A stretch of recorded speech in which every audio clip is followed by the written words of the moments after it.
कहिया थमैबू बहिया जान आई लव यू कहबू कहिया जान हमरो तू नाम लिखी द अपना दिलावा पर प्यार के पैगाम लिखी द अपना दिलावा पर कहिया थमैबू बहिया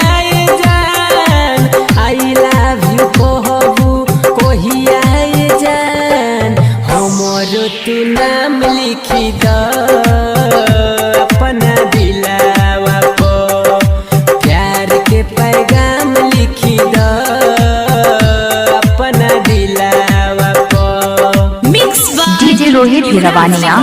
मोबाइल नंबर 7488432017।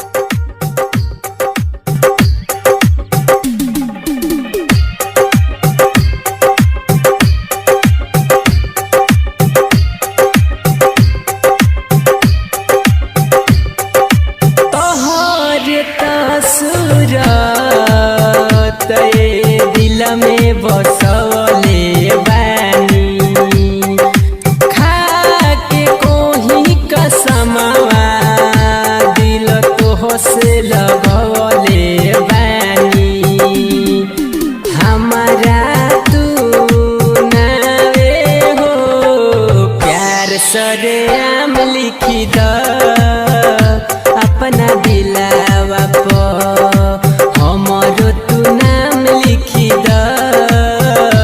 अपना दिलावा पर। डीजे रोहित हीरावानिया।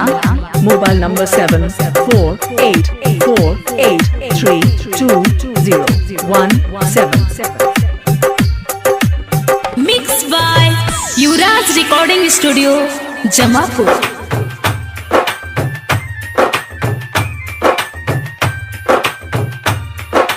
हमारा के अपन बना लई हे बाइरादा तहरा के जानू चाहिए ए जनऊ से ज्यादा कहिले खा के कसम प्यार के पैगाम लिखी द अपना दिलावा पर रंजन के नाम लिखी द अपना दिलावा पर यादव जी के नाम लिखी द अपना दिलावा पर हमरो तू नाम लिखी द अपना दिलावा पर हमरो तू नाम लिखी द